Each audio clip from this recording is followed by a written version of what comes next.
magang itu salah satunya. Ini sekilas dari mereka nih. Ya, Pak Wisnu bisa dimulai mungkin.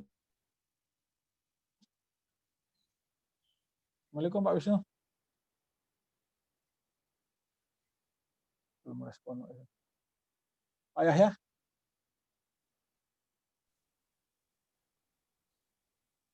Pak Yahya. Waalaikumsalam Pak Zed. Ya, waalaikumsalam Pak Zed. Ustaz Mumin sudah ada ya? Ustaz Mumin belum kelihatan masuk ini. Ada nih. Sudah. Ya, tadi sudah. konfirmasi Pak Alwi nggak, Pak Wisnu, Pak Alwi nggak bisa kelihatan masih di acara di. Mungkin langsung di handle sama siapa? Handle Pak Kohar aja. Iya. Atau Pak Jo nanti. Ustaz Mumin dulu mungkin. Ya, oke. Kita mulai ya. Sambil mungkin woro-woro lagi di kelas-kelasnya Pak Wisnu. Siap, saya ya. Kelasnya. Oke, kita mulai ya. Saya unmute semua ya. A'udzubillahi minasyaitonirrajim. Bismillahirrahmanirrahim. Alhamdulillahirabbil alamin. Wassalatu wassalamu ala asyrafil anbiya wal mursalin. Sayyidina wa habibina Abil Qasimil Mustafa Muhammad. Allahumma shalli ala Muhammad wa ali Muhammad wa ala alihi at-tayyibin at-tahirin wa ashabil hudatil mayamin al-muntajibin, amma ba'd. Assalamualaikum warahmatullahi wabarakatuh. Waalaikumsalam warahmatullahi wabarakatuh. Alhamdulillah pada kesempatan kali ini kita bisa bertemu kembali dalam forum kegiatan motivasi dan juga konsultasi bagi kelas 12 baik IPA maupun IPS dalam rangka bagaimana mereka menentukan kuliah nanti di kampus ya, di universitas.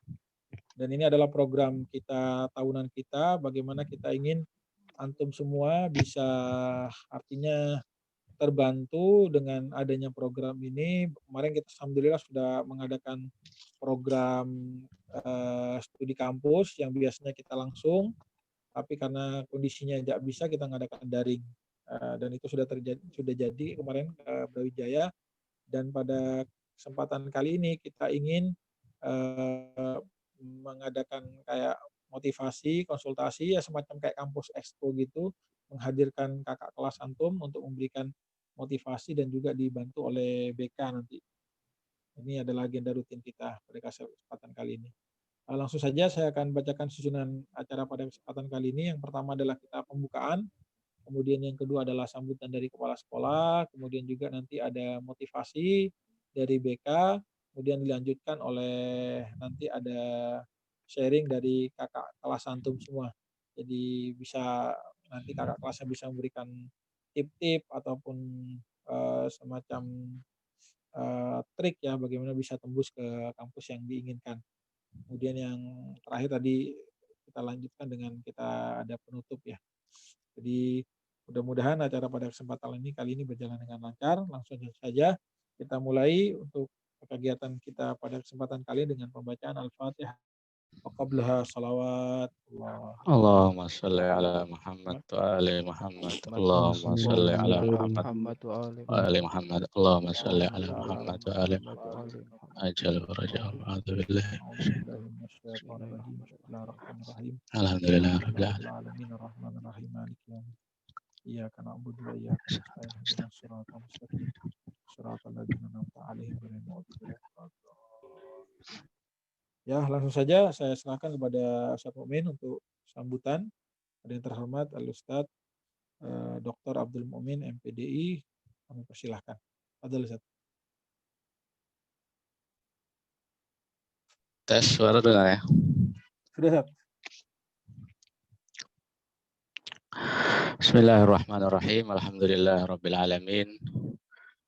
وبه نستعين على أمور الدنيا والدين والصلاة والسلام على أشرف الأنبياء والمرسلين سيدنا وحبيبنا وشفيع ذنوبنا أبي القاسم المصطفى محمد. اللهم صل على محمد وآل محمد وآله الطيبين الطاهرين وأصحابه المنتجبين الميامين, أما بعد. Yang saya hormati Bapak Zaid Alidrus, Bapak Wisnu, Pak Sohiful, Pak Kohar, Pak Junaidi, dan Pak Yahya, dan seluruh Dewan Guru yang ada di forum ini. Kemudian juga anak-anak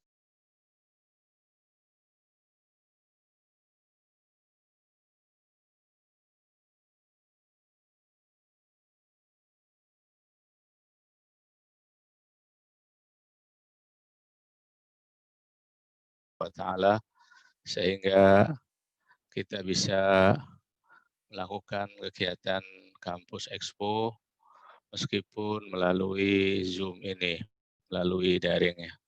Semoga kegiatan ini bisa bermanfaat, bisa memberikan pelajaran bagi kita semuanya dalam rangka untuk mempersiapkan diri kita melanjutkan studi ke jenjang yang lebih tinggi. Sebelumnya saya mengucapkan terima kasih pada antum semuanya yang sudah hadir di tempat di Zoom ini, di forum ini, sehingga kebersamaan antum insya Allah bisa memberikan hal-hal yang positif bagi antum sendiri, karena apapun yang antum lakukan itu pada hakikatnya untuk kepentingan antum semuanya. Kemudian perlu untuk saya sampaikan, mungkin pada forum ini ada beberapa hal yang ingin saya sampaikan. Yang pertama adalah terkait dengan pentingnya melanjutkan studi. Artinya melanjutkan studi adalah merupakan suatu hal yang sangat penting ya. Karena bagaimanapun kita tidak boleh selesai dalam belajar. Kita tidak boleh merasa cukup dengan apa yang sudah kita dapatkan, tetapi kita harus tetap belajar, tetap studi. Kalau tidak studi secara formal, ya mungkin studi secara tidak formal. Tentunya studi yang bersifat formal itu sangat lebih baik jika itu memungkinkan. Karena itu saya harapkan dari semua siswa SMA, baik IPA maupun IPS, jika memungkinkan maka saya harapkan untuk bisa melanjutkan studinya. Terlepas dari studi di negeri ataupun di swasta, karena semuanya itu sama saja. Walaupun target kita sekarang ini adalah bagaimana kita bisa masuk ke perguruan tinggi negeri targetnya. Tetapi kalau seandainya itu pun tidak tembus, maka kita juga tidak harus berhenti, tapi harus tetap melanjutkan studi meskipun studinya itu bukan di negeri atau di swasta. Karena pada hakikatnya belajar itu adalah tergantung dari diri kita sendiri. Pada hakikatnya belajar itu tergantung dari pribadi masing-masing. Bukan dari sekolah, bukan dari kampus, bukan dari dosen, bukan dari apa-apa. Jadi yang paling penting itu adalah minat dari diri kita sendiri. Sedangkan kampus, dosen itu hanya faktor penunjang. Faktor utamanya adalah diri kita sendiri. Meskipun di kampus yang mentereng, yang bagus, tapi kalau kita tidak punya semangat dalam belajar, kita tidak punya kemauan untuk belajar, maka tidak mendapatkan apa-apa. Tetapi kalau kita semangat, meskipun di kampus yang sederhana, kalau kita punya semangat untuk otodidak, untuk belajar sendiri, untuk mencari ilmu, insya Allah juga lebih banyak manfaatnya. Nah, jadi saya harap tetap yang pertama semuanya harus melanjutkan studinya, ya, entah di negeri sebagaimana yang kita harapkan ataupun di swasta. Kalaupun umpamanya ada yang tidak melanjutkan secara formal,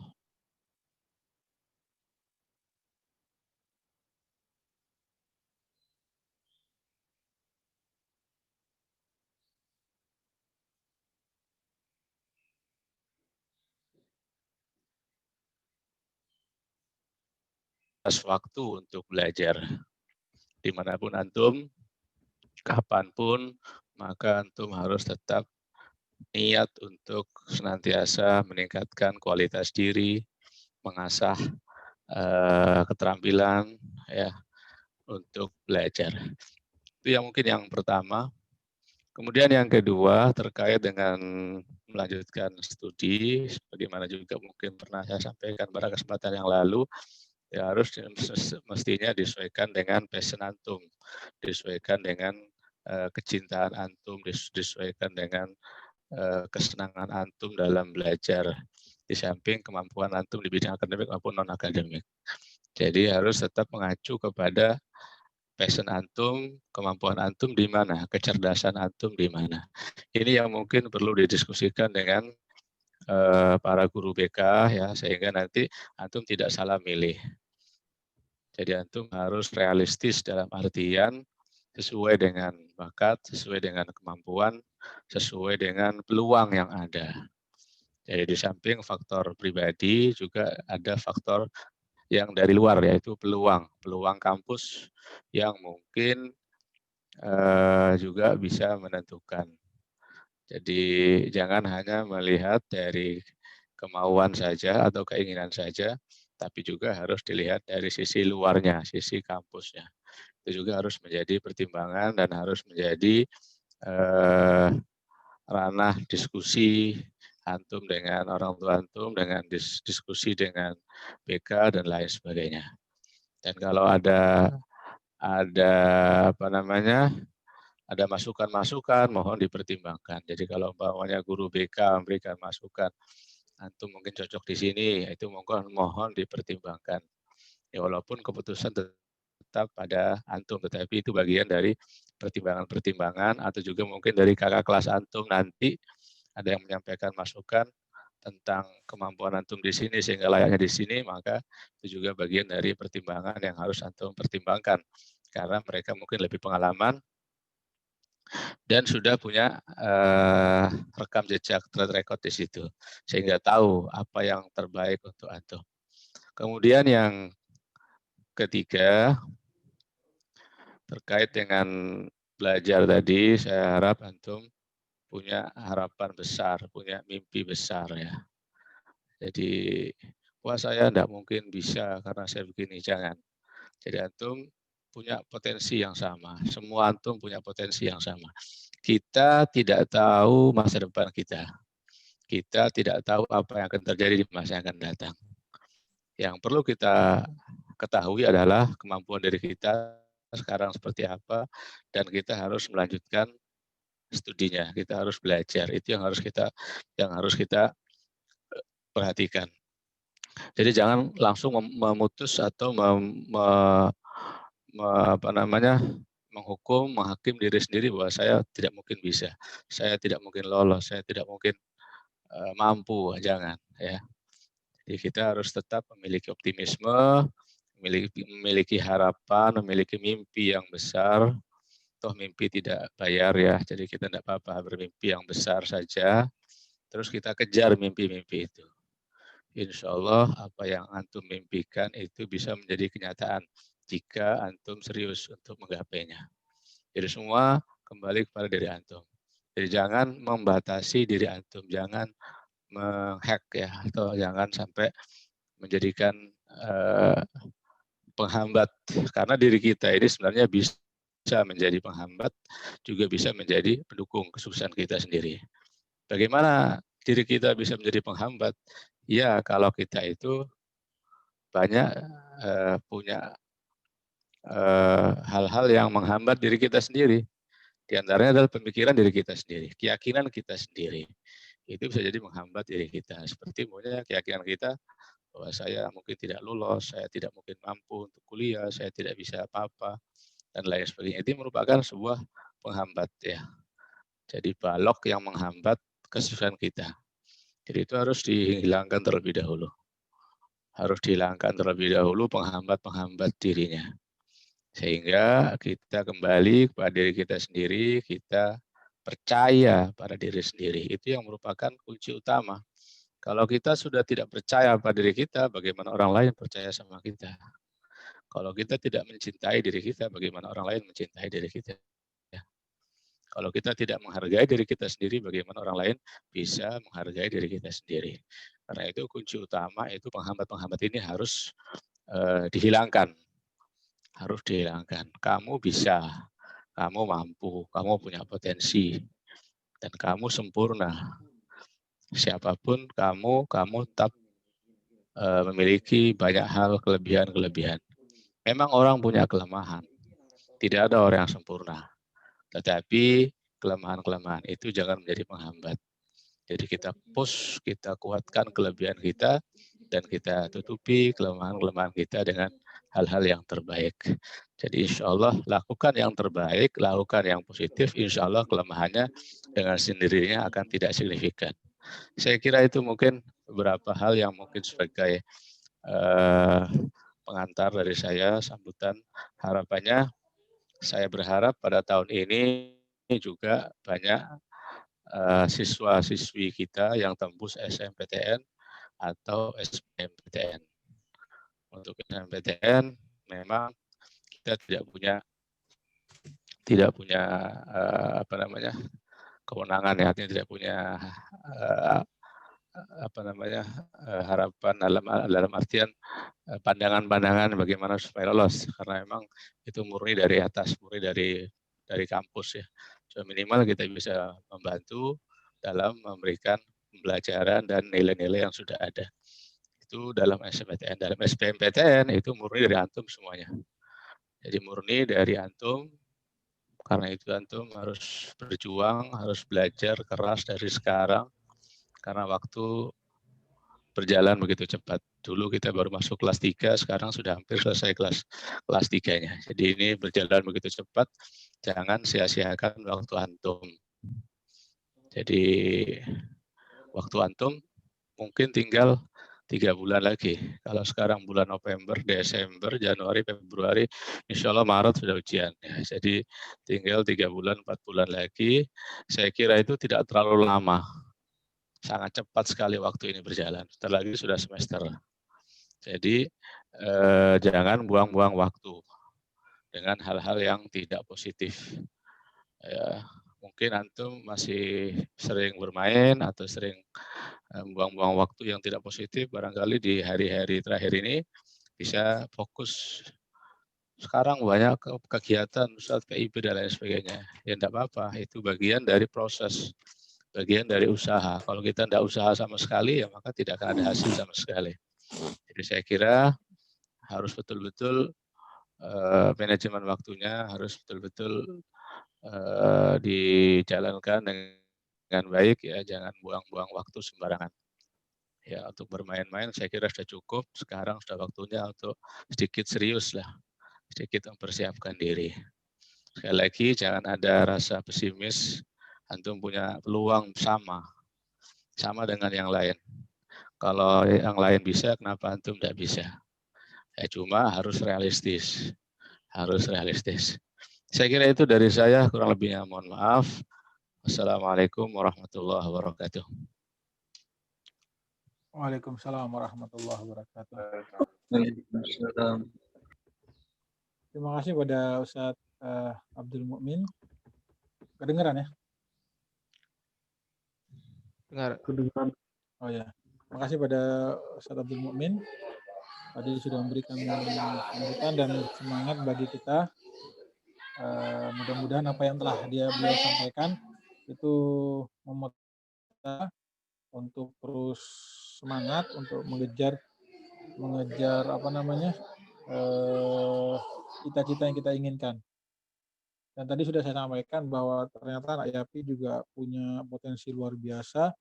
Banyak yang rata-rata anak Yapi itu terbaik di kampusnya. Jadi ketika dia berada di kampusnya itu mereka rata-rata terbaik, baik itu dari segi kemampuan organisasinya, kemampuan juga pola berpikirnya, wawasan keagamaan dan lain sebagainya. Tinggal mungkin motivasi yang harus terus ditingkatkan agar mungkin lebih baik lagi. Itu terima kasih dari Ustadz Mukmin. Kemudian selanjutnya ini aslinya ada agenda pemaparan materi oleh Dr. Muhammad Alwi, MM, yang akan masih materi kepada kita. Cuma karena beliau ada agenda mendadak tadi, jadi nggak bisa. Beliau tadi konfirmasi nggak bisa ngisi. Berarti kita langsung aja ke agenda berikutnya ya, yaitu dari paparan dari BK Nah, mungkin nanti bisa disampaikan Pak Kohar atau Pak Junaidi, saya nyampaikan paling tidak tips-tips untuk rambu-rambu untuk kita bagaimana kita bisa masuk ke kuliah, kemudian juga apa, kemudian sesuai dengan passion kita dan sebagainya. Langsung kasihkan ini kepada Pak Kohar atau Pak Jun, Pak Wisnu, siapa ini Pak Wisnu? Pak Kohar dulu, Pak. Pak Kohar ya. Ya, Pak Silakan. Kohar. Pak Junaidi ada? Pak Jun ada? Pak Jun belum kelihatan. Oh, belum ya. Langsung Pak Kohar aja, silakan Pak Kohar. Pak Jun ada, Pak Jun. Bisa ada Pak Junnya. Bisa ngasih ini semangat kepada anak-anak. Betul. Pak Kohar silakan. Nabi alaihi salawat. Wow. Salli ala Muhammad wa ali Muhammad. Allahumma salli ala Muhammad wa ali Muhammad. Silakan Pak Kohar. Tes dulu Pak Kohar.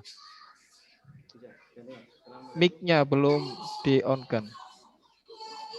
Mic-nya belum di-on, Pak Kohar. Sudah kok, sudah on.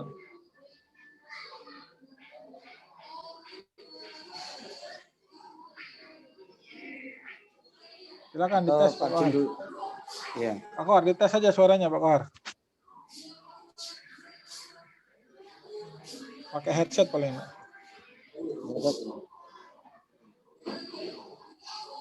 Nggak ada suaranya Pak Kohar. Pak Jun dulu mungkin Pak Set. Saya hubungi Pak Kohar. Pak Jun dulu hubungi Pak Set. Iya ya, silakan Pak Jun. Tes 1 2 3. Suara di sini. Ya, bagus suaranya. Bagus ya. Kurang dekat tuh Pak. Ya Pak Jun. Ya dengar Pak Jun masuk. Suara Ya. jelas? Jelas.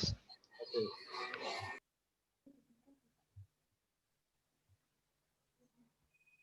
Silakan Pak Jun.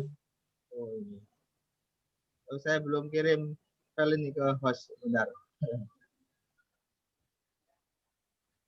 Share screen ya Pak ya. Ya, share screen. Filenya bentar.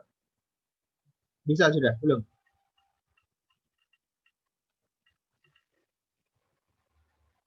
Pak Yahya tak unmute tadi. Harus host yang share Ya, screen. sudah di setting. Bisa wis, share screen.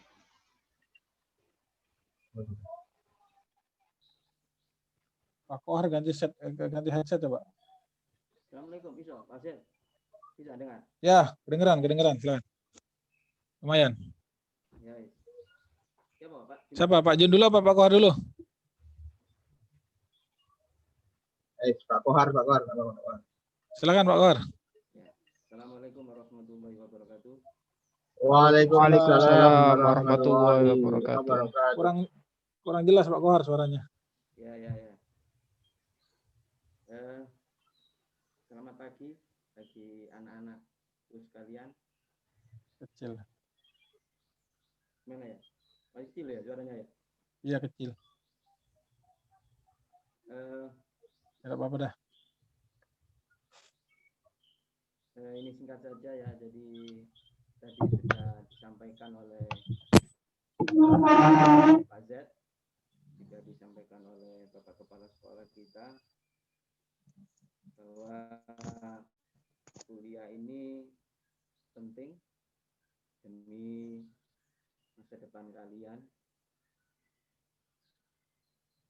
Jadi untuk meraih masa depan yang lebih baik itu memang harus kuliah ya. Banyak di lapangan kita ini banyak orang-orang yang pandai, banyak orang-orang yang pintar, tapi kemudian ketika mereka harus meningkatkan karir, mereka terbentur oleh kita kuliah. Jadi banyak orang yang akhirnya terpaksa harus kuliah untuk meningkatkan karirnya. Sebab banyak perusahaan itu yang tidak bisa memberikan satu posisi yang tinggi kepada karyawannya kalau dia tidak memiliki ijazah kuliah S1. apalagi S2.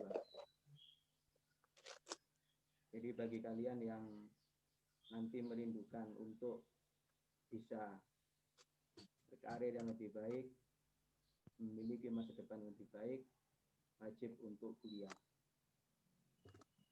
Nah, soal masalah jurusan itu pilih nanti jurusan yang sesuai dengan hati nurani, sesuai dengan kata hati Anda. Jadi jangan sampai ikut-ikutan orang lain ya. Ada 2 prinsip yang wajib dilakukan. Itu yang pertama adalah cari yang sesuai dengan apa yang saya inginkan dan apa yang saya bisa. Itu hal yang paling mendasar. Saya bisa, saya mampu. Tidak bisa hanya sekedar saya suka, tapi harus saya mampu. Itu untuk pemilihan ya, pemilihan jurusan. Kemudian tadi soal masalah negeri, itu memang swasta sama negeri tidak ada bedanya ya, kalau soal ilmu. Namun untuk negara kita Indonesia, negeri ini masih memiliki prestise tersendiri. Artinya ketika kita bisa masuk negeri, lulus dari negeri, maka penghargaan yang bisa kita peroleh nanti itu lebih besar daripada kita lulusan swasta. Itu untuk kondisi di negara kita ya. Bukannya saya ini meremehkan untuk yang swasta, bukan. Artinya harus diusahakan bagaimana bisa untuk memasuki perguruan tinggi negeri. Mungkin hanya itu yang bisa saya sampaikan. Nanti disambung oleh Pak Junaidi. Wassalamualaikum warahmatullahi wabarakatuh. Waalaikumsalam. Waalaikumsalam.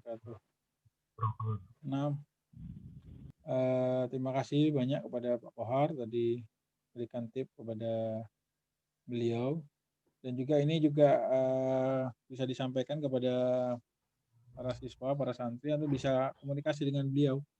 Beliau sudah banyak ya untuk artinya mendampingi siswa-siswa untuk bisa tembus di kampus. Kenapa? Karena memang kebanyakan dari kita, khususnya yang kelas-kelas 12 ini masih bingung dia mau kuliah apa dan sebagainya. Kalau contohnya dia sudah tahu ya dia mau kuliah apa, itu lebih gampang karena tahu tujuannya.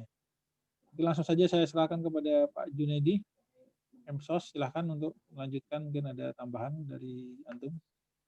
Padahal bisa di ini dulu, di-mute kan suaranya.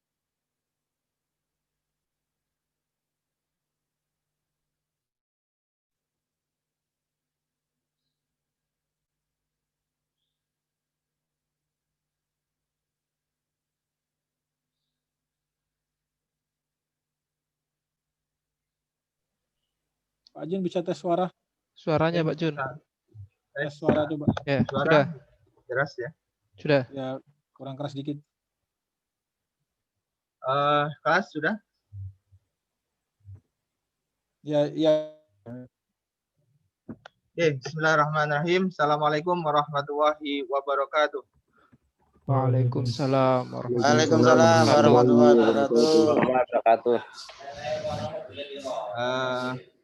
Pertama-tama saya ucapkan terima kasih atas waktu yang telah diberikan kepada Bapak Kepala Sekolah Dr. Abdul Mumin, kemudian Wakil Kepala Sekolah Pak Izet, kemudian Bapak Wisnu, Bapak Yahya, dan Pak Kohar ya, untuk mendampingi kegiatan motivasi penjurusan pada kelas 12 SMA Al-Mahadul Islami. Nah, untuk sesi kali ini saya hanya ingin memberikan penguatan-penguatan hal-hal yang sekiranya penting untuk kita putuskan pada saat selesai SMA. Ya, saya ingin dengar dulu dari siswa salah satu, mungkin bisa diceritakan kira-kira apa yang ingin kalian lakukan setelah selesai SMA. Satu siswa saja. Ada yang mencoba memberikan gambaran apa yang ingin kalian lakukan setelah selesai SMA. Keputusan apa yang akan Anda ambil. Nah, sebagai briefing dulu ya. Silakan.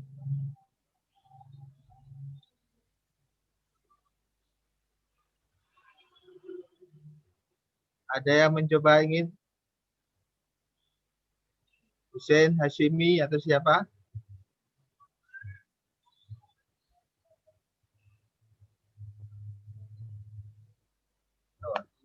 Sepertinya belum ada yang masuk nih suaranya. Oke, baiklah ya. Saya lanjutkan saja. Jadi gini, saat ini kuliah adalah sebuah keharusan, gitu ya. Saat ini kuliah adalah sebuah keharusan. Setiap masa, kalau saya tuliskan di sini, setiap masa memiliki masanya masing-masing. Setiap masa memiliki masanya masing-masing. Saat kita SD, ya, saat kita balita, maka otomatis kita sekolah di balita, gitu ya. Ke jenjang SD, ke jenjang SMP, ke jenjang SMA. Andai saja seorang anak, lihat saja misalnya kondisi sekarang ini. Andai saja anak itu tidak mengalami perkembangan masanya, pasti dia akan mengalami gangguan psikososial. Itu sudah dipastikan. Ya. Anak tidak sekolah di tingkat masanya, dia akan mengalami gangguan, tidak bersosialisasi saat kecil. Kemudian dia tidak mengenyam pendidikan SD, ya, tidak mengenyam pendidikan SMP, SMA di masanya. Nah, karena kita berada di negara Indonesia begitu, dan kita dituntut untuk sesuai dengan prosedur, ya, prosedur yang formal, maka tidak mau kita juga harus mengikuti tuntutan dalam setiap fase masa kita masing-masing. Nah, jelas di sini setiap masa memiliki masanya masing-masing. Nah, masa selesai SMA adalah kuliah di perguruan tinggi. Jadi apa? Jadi kuliah itu adalah sebuah keharusan. Ya, intinya seperti yang dikatakan Ustadz Mumin tadi, bahwa kuliah adalah sebuah keharusan untuk sekarang ini, ya. Kenapa demikian? Karena kita harus berpikir jangka panjang. Kita harus berpikir jangka panjang.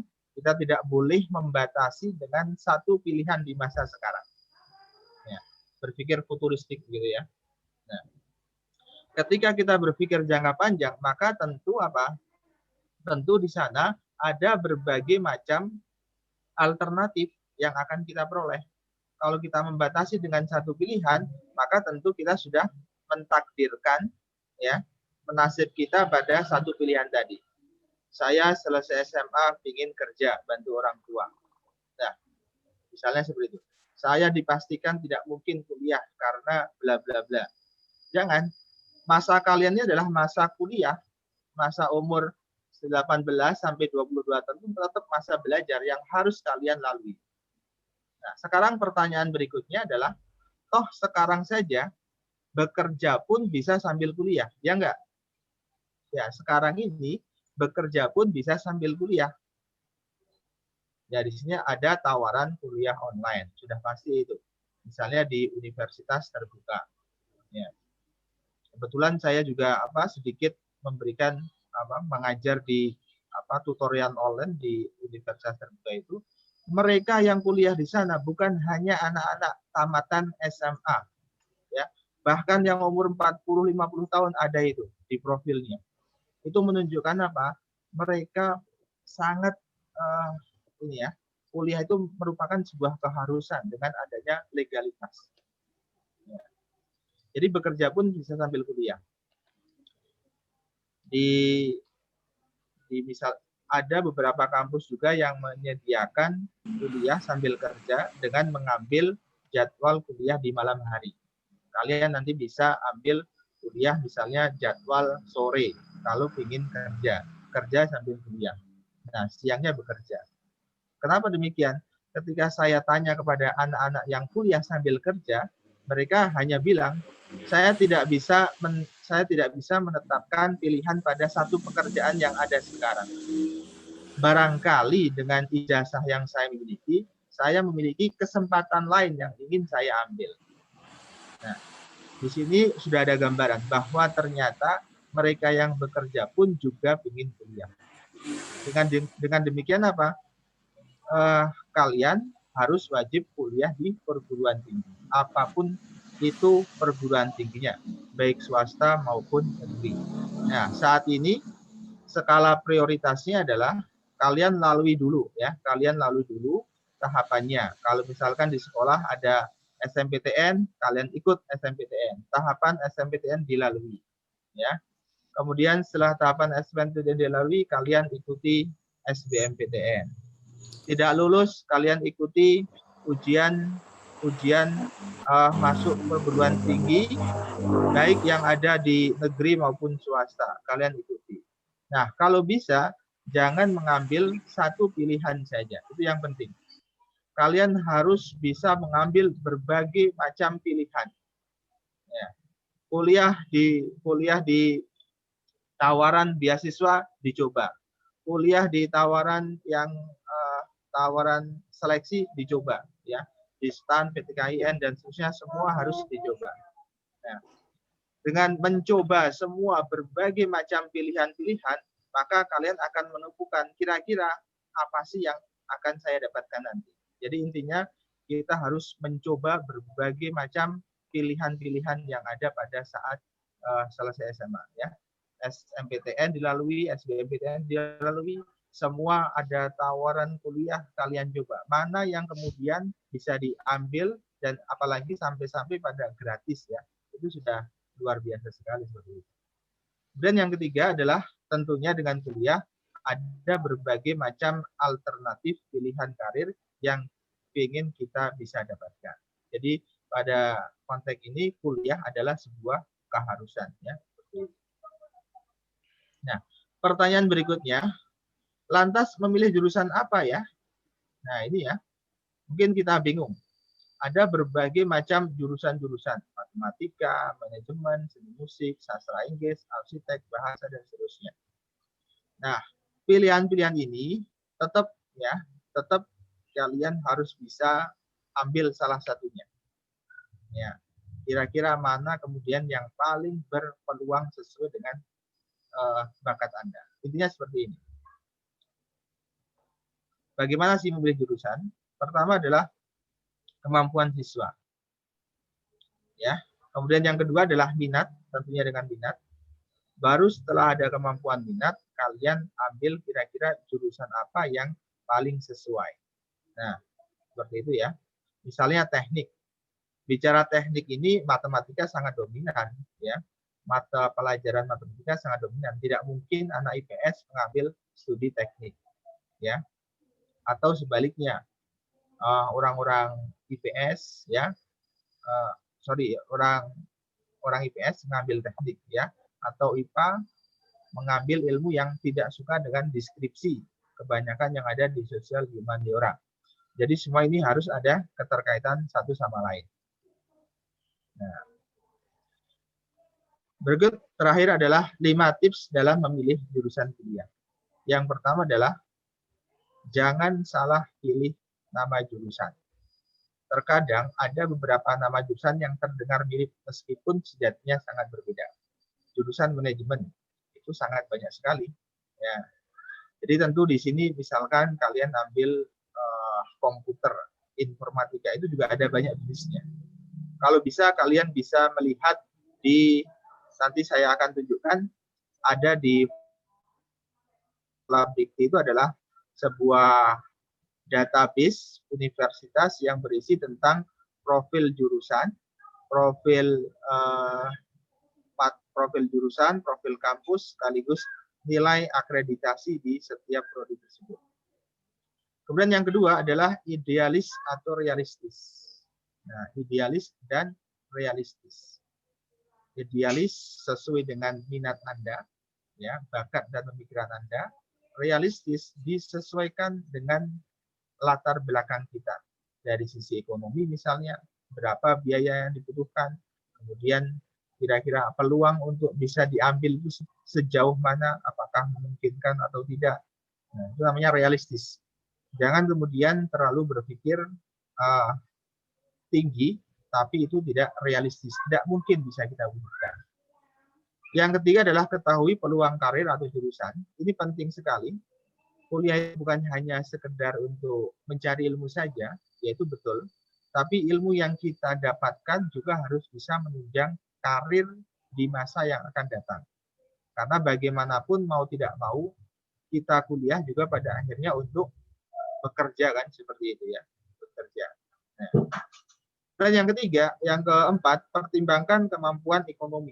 Nah, tentu ekonomi menjadi pertimbangan penting.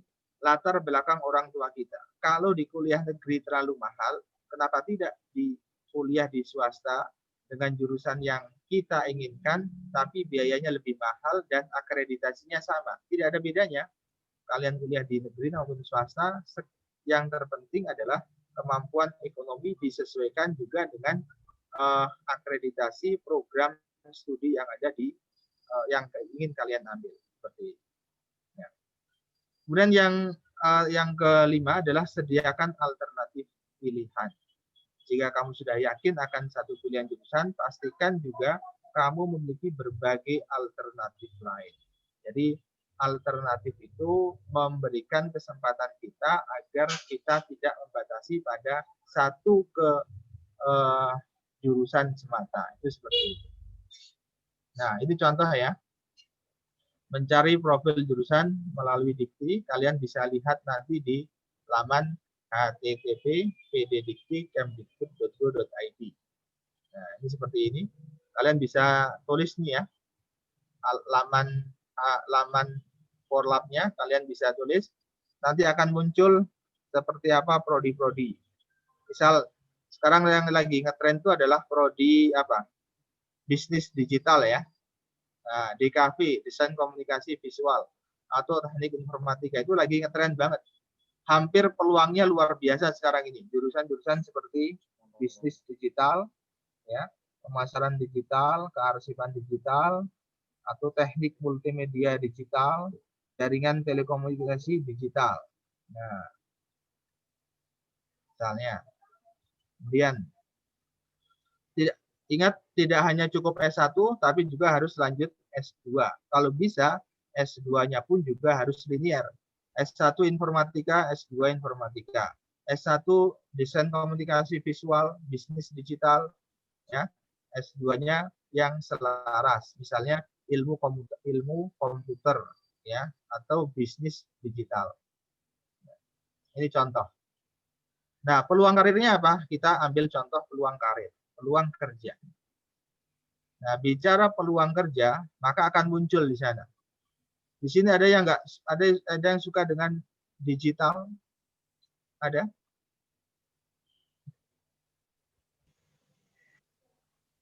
Ada, Pak. Ada, Pak. Ada, Pak. Ada, Pak. Yang suka? Banyak, Pak. Siapa? Banyak. Coba. Banyak, Pak. Saya, Pak. Banyak ya. Nah, saya tunjukkan nih ya. Jurusan bisnis digital itu sudah cukup banyak sekali. Sekarang pertanyaannya adalah, kira-kira peluangnya apa? Peluang kerja dari digital, DKV dan seterusnya. Kira-kira apa? Videografis bisa? Animasi? Oke. Artificial intelligence, membangun software e-commerce, begitu ya. Nah, bisa, Pak. Startup aplikasi, Pak. Startup aplikasi. Oke. Itu sekarang yang lagi ngehit ibaratnya. Informatika. Kalau informatika itu kan hanya mungkin basisnya adalah ilmu komputernya, begitu ya.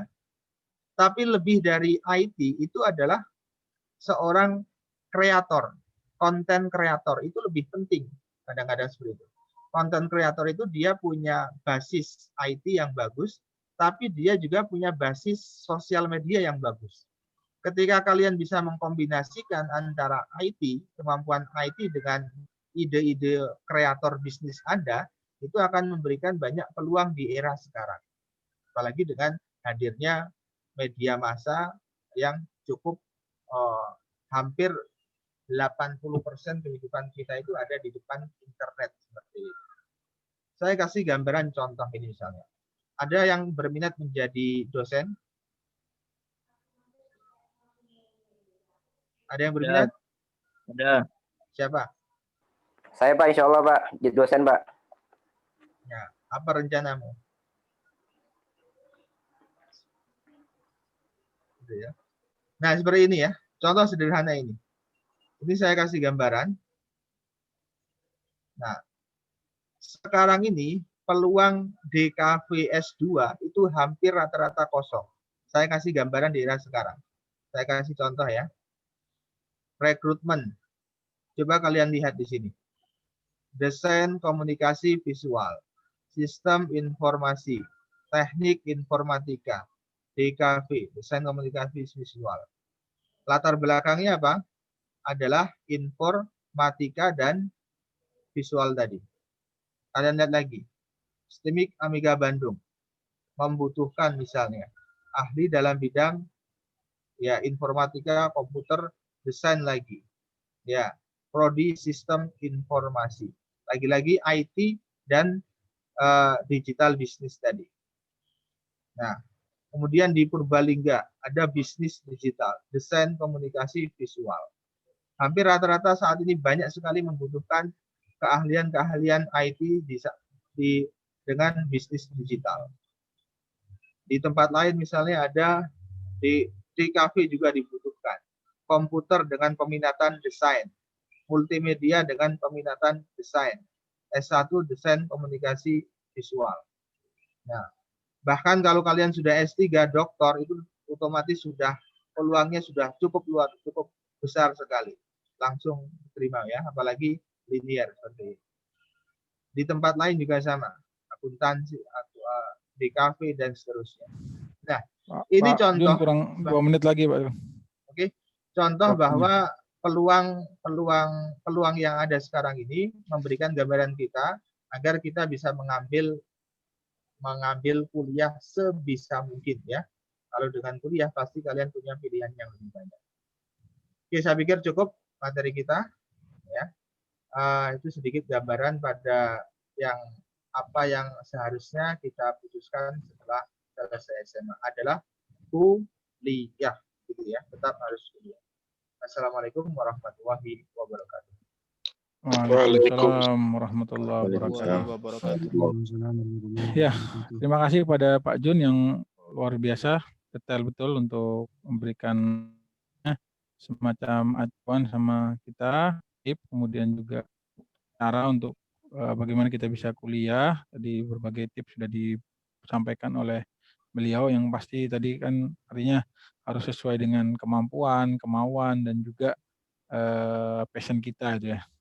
Dan tadi juga bagus ada informasi bisa apa aja itu yang nama-nama kampus, kemudian juga jurusan-jurusannya itu bisa kita sesuaikan dengan kemauan dan juga kemampuan kita. Mudah-mudahan bisa dimanfaatkan oleh antum semua. Untuk selanjutnya adalah berikutnya kita sharing ya dengan alumni-alumni kita yang mungkin lebih praktis ya, karena mereka sudah tembus di kampus PTN, kemudian juga mereka sudah sekarang lagi kuliah, dan juga anak yakin mereka punya pengalaman yang luar biasa dan juga punya memori-memori, dan juga mereka alumni kita semua. Ini SMP SMA rata-rata ya, dari YAPI semua, dan mereka mungkin bisa memberikan tip ya, artinya kita anak pondok nih harusnya seperti ini, seperti ini. Nah, di sini sebelumnya ada Khadimul Mahdi, cuma beliau nggak bisa ya. Tadi saya sebutkan dia tembus di UNED, kemudian setahun dia di UNED, kemudian dia belajar lagi, belajar otodidak ya, belajar sendiri, kemudian dia targetnya di UNER, di farmasi tembus, kemudian juga di SETAN juga tembus ya. sekarang akhirnya diambil stand-nya, unitnya ditinggalkan, kemudian juga unernya ditinggal, dia ngambil stand dan sekarang sudah kerja di Departemen Keuangan. Kalau nggak salah masih baru lulus ya, ditaruh di Sulawesi. Hasilnya beliau hari ini datang, cuma katanya tadi konfirmasi di daerahnya agak susah sinyal ya. Kemudian yang berikutnya ada Ali Zainal Abidin Jepara, alumni API juga, kemudian juga dia sekarang lagi kuliah di Undip, jurusan manajemen, sama dengan kakak kelasnya juga sama, Ali Ridho ya, Muhammad Ali Ridho juga di Undip juga, jurusan manajemen juga. Kemudian ada Muhammad Hilmi tadi saya sampaikan, beliau adalah lulusan IAPI juga, kemudian sekarang kuliah di Teknik Fisika di ITS dengan beasiswa bidik misi. Kalau yang Ali Zainal Abidin sama Muhammad Ali itu saya nggak tahu apakah beliau dapat beasiswa atau tidak dan sebagainya. Padahal kira-kira siapa yang duluan? Waalaikumsalam, ada Ali Zainal Abidin, masih ada ya? Jepara? Iya, Pak. Ada ya, ada Hilmi, ada Muhammad Ali Ridho ya. Diaktifkan dong videonya kalau ada videonya. Nggak bisa. Susah. Oh iya. Bisa, Pak. Wah, gelap ini Ali Zainal Abidin. Muhammad Ali posisi, Pak. Orang Ridho ini lama tak jumpa nih. Yang mana yang duluan ini? Terlalu sibuk dia, Pak. Senior dulu, Pak. Senior ya. Dulu, Pak. Senior. Sudah dulu. Oke. Muhammad Ali Ridho dulu, diceritakan dulu sedikit-sedikit mungkin. Nanti sharingnya mungkin diperbanyak nanti. Perkenalan dulu ya buat teman-teman sama adik-adik dari YAPI. Perkenalkan, nama saya Muhammad Ali Ridho. Saya dari jurusan manajemen Fakultas Ekonomika dan Bisnis Universitas Diponegoro. Dan alhamdulillah udah lulus tahun kemarin. Lagi usaha buat nyari kerja di tahun corona ini. Oh iya. Alhamdulillah. Terus kalau buat sharing sendiri tadi mungkin udah dipaparkan materi-materi banyak banget dari pembicara-pembicara pada pagi hari ini. Cuman kalau dari saya, benar kalau kita kuliah itu benar-benar mungkin buat beberapa teman kalau mungkin pengen mengekspresikan dirinya, itu salah satu tempat yang paling tepat itu di kuliah. Jadi kamu misal pengen tadi ada yang digital marketing, terus mau jadi manajemen atau mau jadi seorang teknisi yang baik segala macam, itu bisa buat mulai karirnya itu dari kuliah. Terus di kuliah sendiri kalian tuh nggak bisa untuk melebarkan. Kalau saya sendiri, saya mungkin bisa cerita ya. Kalau saya walaupun dari jurusan manajemen, saya juga aktif sebagai public speaking. Dalam artian saya biasa nge-MC di acara-acara kampus. Terus juga saya ikut jadi penyiar radio kampus dan lain sebagainya. Jadi menurut saya di kampus itu kamu benar-benar kalau kamu benar-benar pengen berkembang, itu kamu bisa untuk memaksimalkan segalanya gitu loh. Dalam artian di situ pasti ada UPK, UKM yang dia tuh mungkin tentang olahraga, tentang musik, terus tentang sosial, politik, dan lain sebagainya. Jadi buat teman-teman yang pengen kuliah itu salah satu, kalau emang dikasih kesempatan buat kuliah, itu salah satu peluang atau salah satu kesempatan yang paling berharga sih kalau menurut saya. Mungkin kalau dari aku kayak gitu aja sih. Hilmi sama Ali Zainal Abidin yang masih fresh sebagai mahasiswa. Justru yang masih fresh tuh pengalamannya masih sedikit gitu daripada yang senior. Ya kan kalau senior kan mungkin lebih nge-refresh nanti nambahin di akhir aja. Tadi intro dulu. Mungkin kalian bisa lebih sharing ke teman-teman yang lain. Mungkin Bang Hilmi? Oke. Saya dulu ya. Assalamualaikum warahmatullahi wabarakatuh. Waalaikumsalam warahmatullahi wabarakatuh. Pertama, saya mengucapkan terima kasih sebanyak-banyaknya kepada guru-guru tercinta Pak Z, Pak Yahya, ada Pak Kohar, Pak Junaid, terus ada Pak Ustadz Mukmin, ada Pak Isnu. Saya mengucapkan terima kasih banyak-banyaknya karena ada Pak Sohiful juga, terima kasih juga karena ya telah membimbing saya selama 6 tahun di pondok. Juga terima kasih atas kesempatan untuk sharing pada siang hari ini. Kalau dari saya pribadi sih, kuliah itu bukan hanya sekedar kita belajar di jurusan kita. Benar kata Bang Ridho tadi, kita bisa mengeksplor banyak hal. Kalau kata Pak Dahlan Iskan waktu itu saya pernah ikut webinarnya, di kuliah itu bukan hanya bicara setelah selesai kuliah langsung kerja. Kita selesai kuliah untuk kerja, bukan seperti itu. Tapi ketika kita kuliah, kita dilatih untuk cara berpikir kritis, cara berpikir analisa kita. Itu yang kita latih. Dan juga di kuliah juga sebenarnya bukan hanya di bidang akademik, banyak hal yang bisa kita eksplor di sana. Yang pengen kerja sambil kuliah juga banyak. Ada juga yang kuliah sambil kerja bahkan omsetnya ratusan juta rupiah itu ada. Karena apa? Karena di perguruan tinggi itu punya program-program yang biasanya mendukung mahasiswa ke arah sana di bidang-bidang kan. Jadi yang pengen berkembang di kewirausahaannya, punya bisnis sendiri, ada apa inkubasinya, kayak ada pelatihannya sendiri, ada mentoring yang sendiri terkait wirausaha. Terus yang ingin berkembang di bidang akademik atau menjadi dosen, ada wadahnya sendiri. Jadi tinggal teman-teman nanti ketika kuliah tuh fokusnya mau di bidang kemana, mau milih untuk berkembang di bidang apa, itu sangat luas. Itu salah satu kelebihan ketika kuliah. Jadi banyak wadah yang akan mendukung terhadap apa yang kita inginkan. Selain itu juga dalam kuliah juga sekarang ini sih sedikit cerita aja. Sebenarnya untuk pengalaman saya sendiri di kuliah itu jangan terlalu takut faktor ekonomi, karena sebenarnya banyak sekali beasiswa yang ada di perguruan tinggi. Yang paling sering kita ikuti, yang paling sering dan peluangnya sangat besar itu adalah salah satunya bidik misi.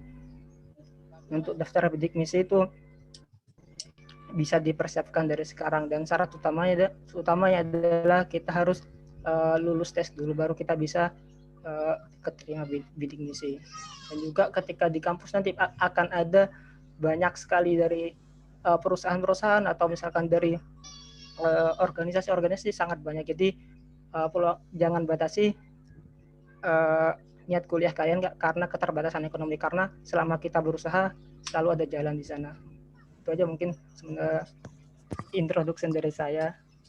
Mungkin bisa dilanjut oleh Zen. Monggo Zen. Ya, terima kasih buat Bang Hilmi. Assalamualaikum warahmatullahi wabarakatuh. Terima kasih juga buat Bapak-Bapak guru yang mengikuti acara ini, Ustadz Mukmin, Pak Z, dan lainnya. Mungkin tadi kakak-kakak senior sudah menjelaskan tentang gimana sih kuliah itu gitu. Tentang esensi kuliah gitu. Nah, mungkin saya lebih ke menjurus ke gimana langkah kita ke kuliah itu. Maksudnya apa yang harus kita persiapkan waktu kuliah itu. Mungkin sudah banyak dijelaskan oleh Pak Junad tadi. Yang pertama, kita harus punya tujuan. Mungkin masa SMA kita hanya mengikuti alur. Ya udah hidup di pondok, dia ke sekolah udah ngikut gitu aja, tidur santai gitu. Nah, mulai masuk usia kuliah tuh gampangnya udah mulai masuk ke usia dewasa. Jadi kita harus punya tujuan jelas tentang gimana kedepannya kita nanti. Nah, itu juga berpengaruh pada jurusan kuliah yang akan kita pilih. Misal saya mengambil manajemen. Kenapa saya mengambil manajemen? Tentu ada alasan di balik itu. Kita harus memiliki tujuan. Mungkin tujuan jurusan itu bisa dari fashion kita. Fashion kita tuh bisa dari situ. Mungkin ada yang suka masalah komputer. Dia ingin jadi ahli IT, mungkin bisa masuk jurusan teknik informatika gitulah. Dan kedua adalah harus punya rencana. Tujuan tuh kita memiliki tujuan jangka panjang, bukan hanya sekedar angan-angan di mimpi semata. Kita harus juga merealisasikannya. Nah, maka dari itu butuh rencana itu. Rencana gimana? Ya seperti tadi yang dijelaskan oleh Pak Junad. Selain kita sudah menentukan jurusan, kita juga harus persiapkan diri kita. Juga kita harus melihat peluang-peluang yang ada. Mungkin kalau ada yang mencari, mungkin yang dalam masalah ekonomi seperti kata Bang Hilmi, tadi ada banyak jalur beasiswa. Kita bisa cari.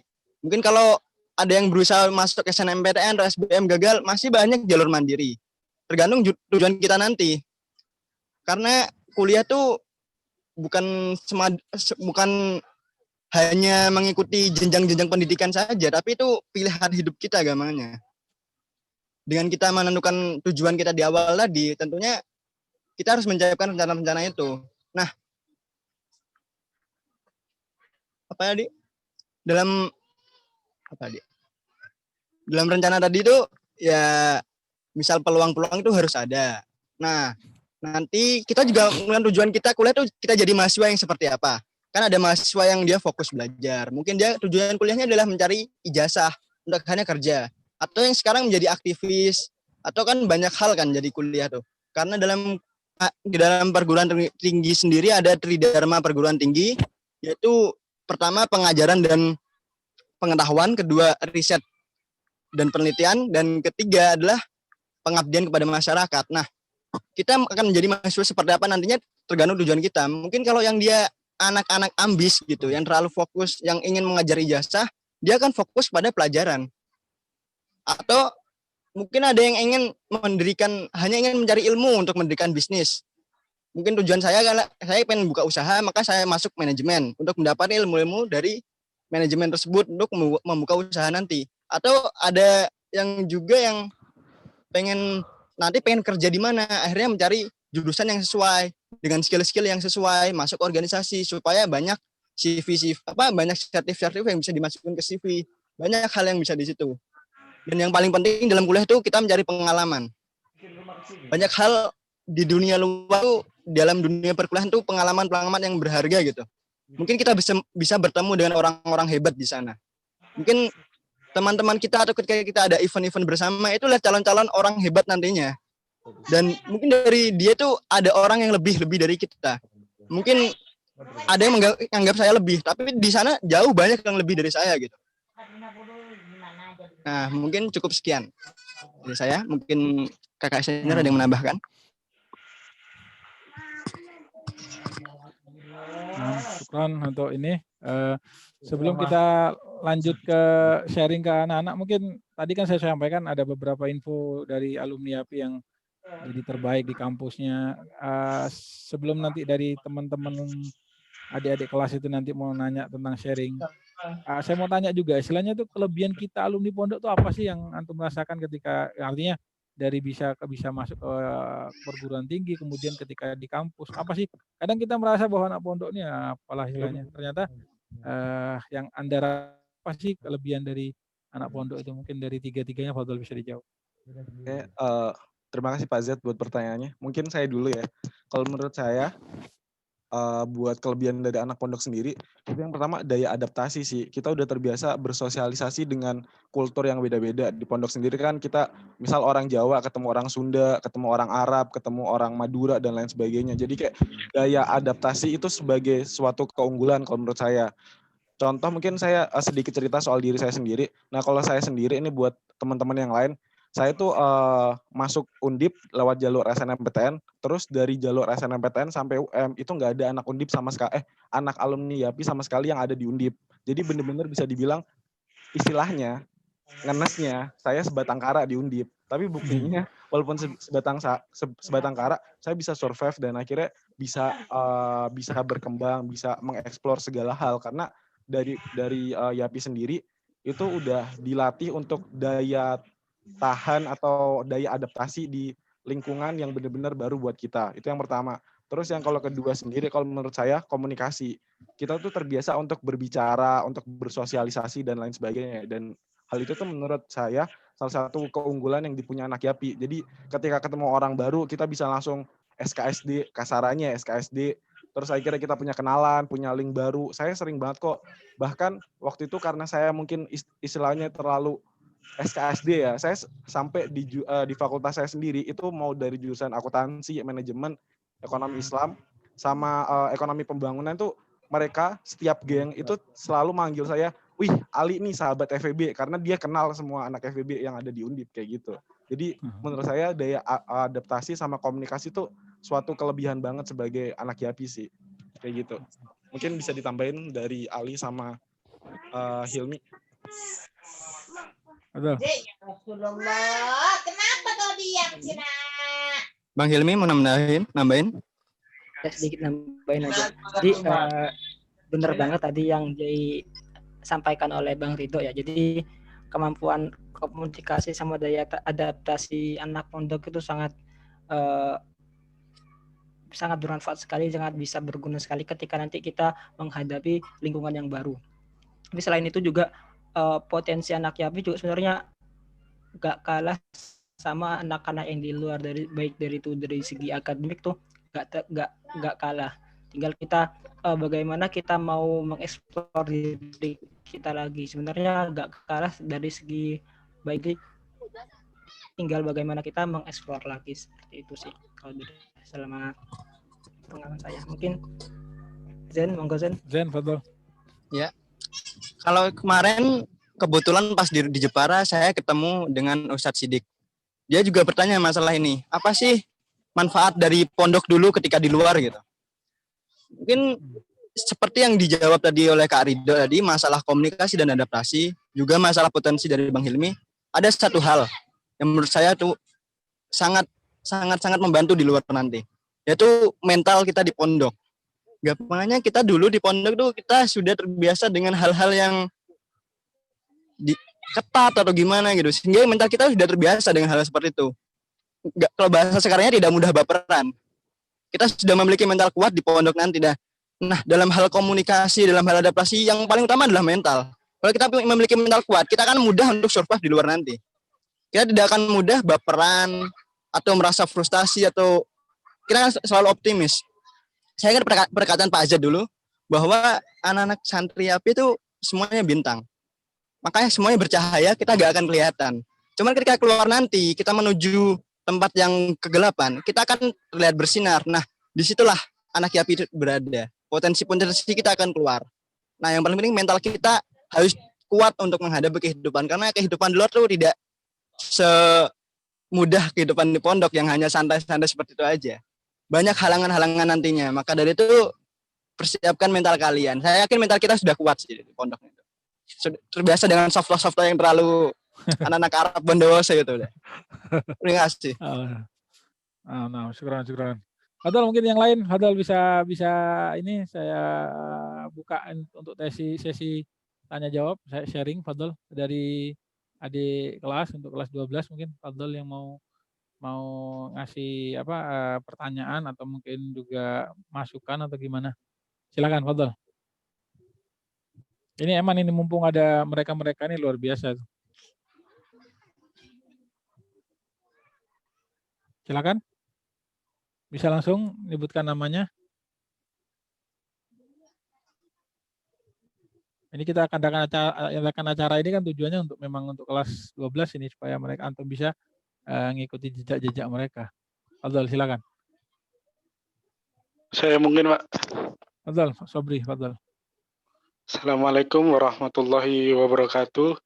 Waalaikumsalam warahmatullahi wabarakatuh. Terima kasih atas kesempatannya buat saya berbicara untuk bertanya. Jadi kan sekarang ini kita lagi proses pemilihan jurusan kan Kak. Nah mungkin kita ini belum tahu gimana sih kita milih jurusan yang salah ini, bakalan kita ngerasa gimana ini, kita nggak tahu itu. Nah mungkin bisa diceritakan kita milih jurusan yang salah ini, rasanya kita ini bagaimana gitu. Mungkin itu. Wassalamualaikum warahmatullahi wabarakatuh. Waalaikumsalam warahmatullahi wabarakatuh. Mungkin yang lain mungkin ada 3 dulu, nanti setelah baru kemudian dijawab nanti aman. Lagi Fadhol yang lain? Afwan Pak, Anda mau nanya Pak? Hamzi, Fadhol, Hamzi. Ya, langsung aja. Yes, jadi tadi kan dilihat dari yang dikatakan oleh kakak-kakak alumni sama Pak Junaidi juga tadi dibilang kalau jurusan yang meliputi dunia digital itu sangat berpotensi besar gitu untuk di era yang sekarang ini kan. Nah cuma pertanyaan Nana itu lebih baik memilih jurusan yang ente suka, yang antum suka gitu, atau memilih yang berpeluang besar? Karena sekali lagi kan mungkin banyak orang yang passionnya di sini, cuma dilihat dari informasi-informasi yang kita dapat peluangnya kecil gitu. Nah itu mendingan kita milih yang suka apa yang berpeluang besar gitu. Itu aja mungkin. Afwan.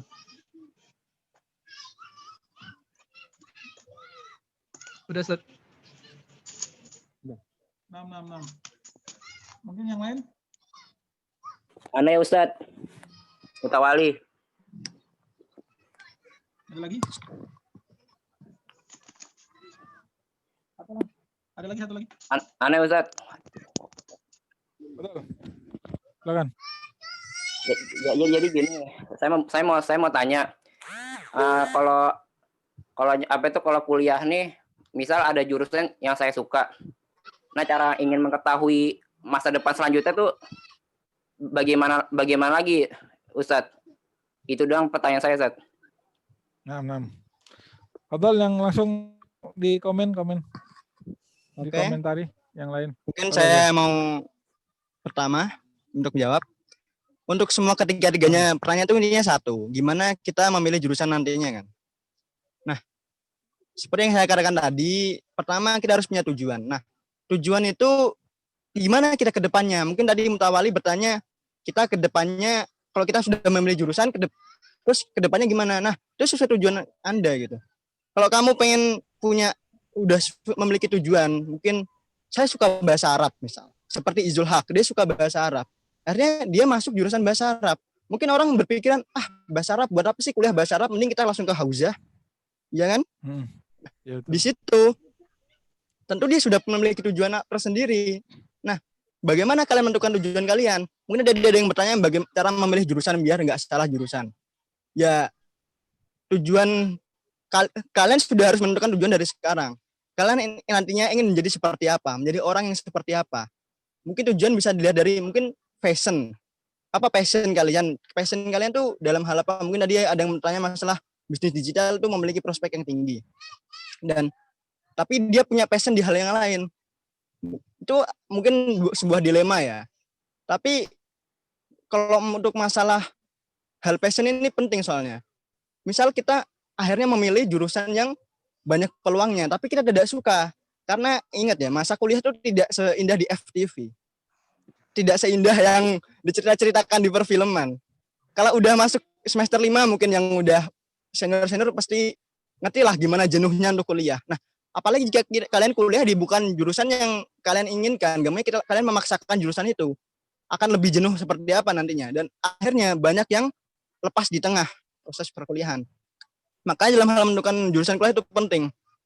Kalian tuh memiliki kesukaan apa? Banyak faktor sih sebenarnya. Mungkin ada yang karena tuntutan orang tua, atau banyak hal yang seperti ini. Karena di SBM ada 2 pilihan jurusan. Kalian yang pertama memilih jurusan yang kalian inginkan, yang kedua kalian bisnya asal-asalan, yang penting diisi. Itu salah. Kalau emang kalian mengejar satu target, sudah fokuskan dalam satu target itu. Saya waktu tahun lalu SBM saya hanya mendaftar di Undip saja. Udah Undip aja. Nggak ada yang lain.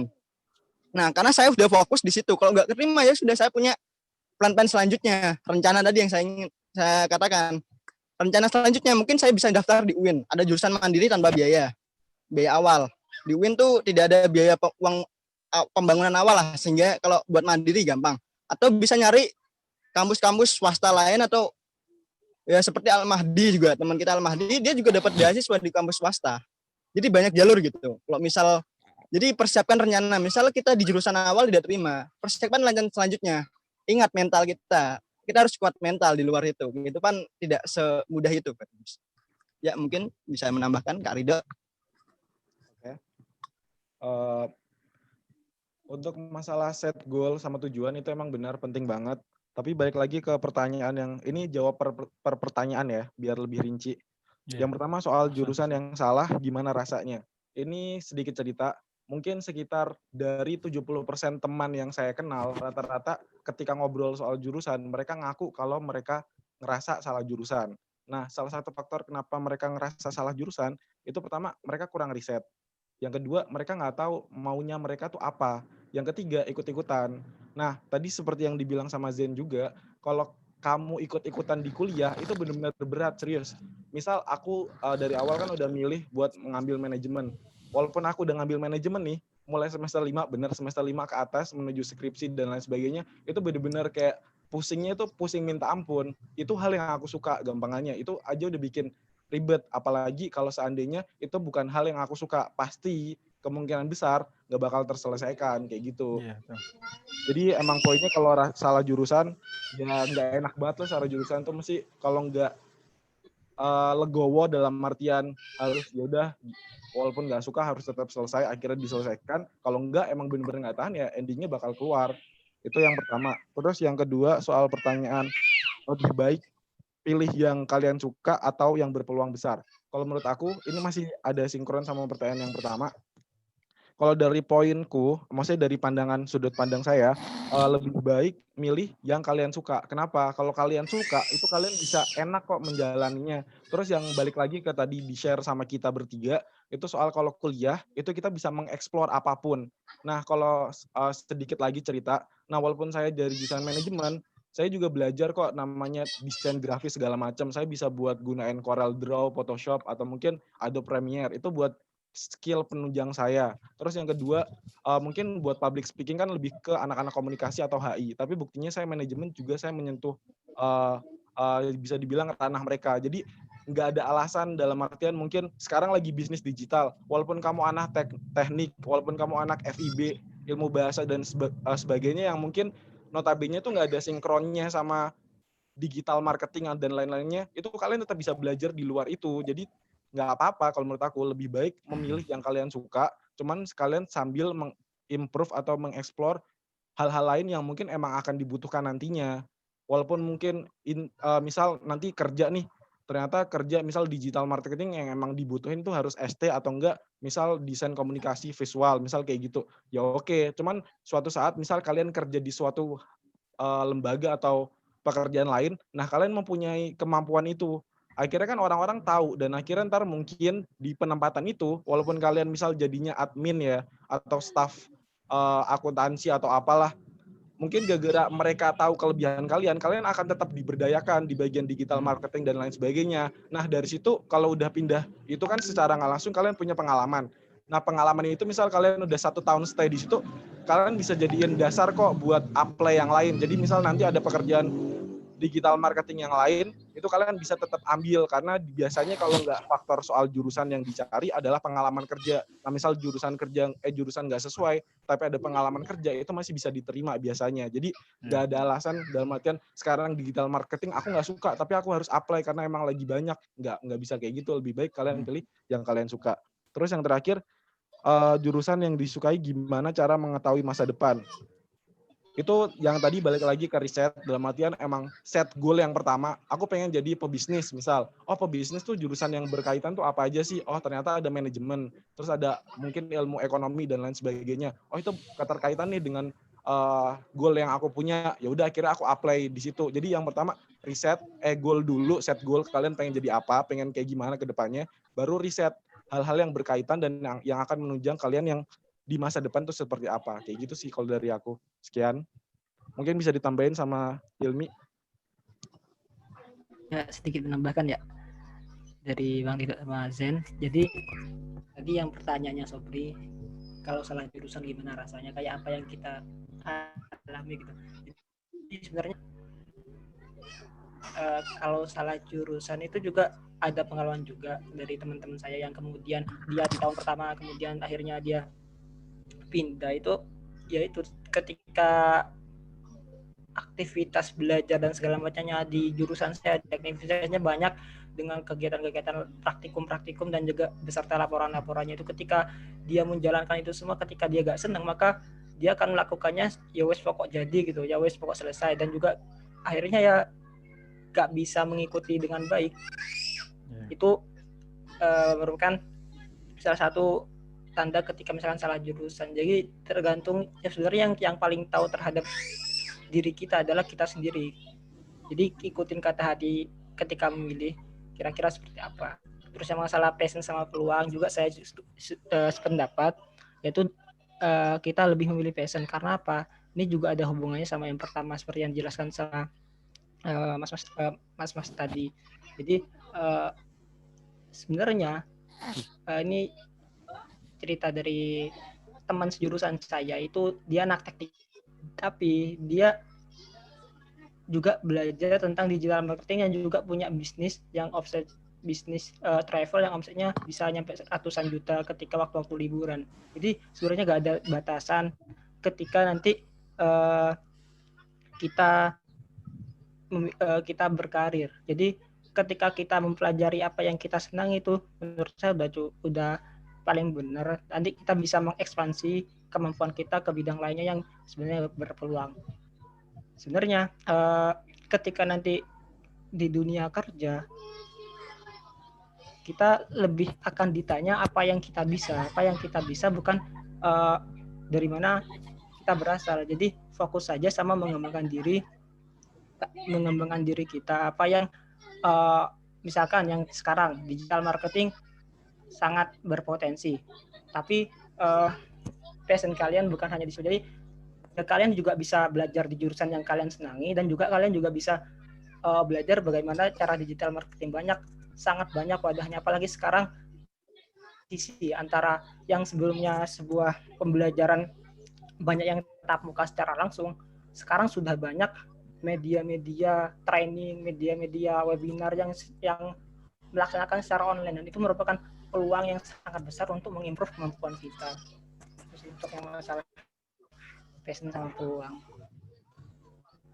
Kemudian untuk yang prospek kerja jurusan, jadi benar tadi set tujuan kita dulu itu berawal dari tujuan kita ketika mau masuk kampus. Masa-masa lulus SMA itu adalah dianggap masa-masa transisi, banyak cabang jalan. Tinggal kita mau milih jalan yang mana. Kembali lagi ke situ. Jadi sesuaikan sama nanti tujuan sebelum milih. Setiap jurusan itu mesti ada prospek kerjanya. Tinggal nanti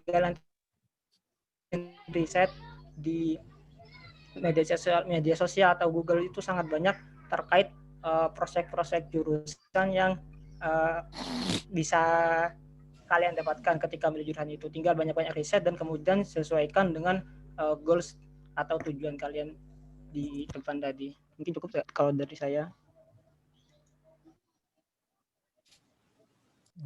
Syukron. Ya, makasih. Tadi Fadal yang katanya ada mau nanya di Saya ingin bertanya, Pak. Mau tanya secara chat, jadi Fadal Aliausa tadi katanya hujannya nggak bisa ini Fadal. Kita buka 3 pertanyaan lagi ya, karena tadi waktunya kita harusnya sampai jam 10.30, cuma sekarang sudah lewat 15 menit ini. Fadal mungkin 3 pertanyaan lagi untuk terakhir. Saya ingin bertanya, nanti Pak. Ana berharap mungkin nanti juga bisa komunikasi dengan mereka ya. Artinya bisa dikontak sama mereka langsung, nomornya kalau ada yang mau minta ke saya bisa nanti saya. Silakan, Fadal.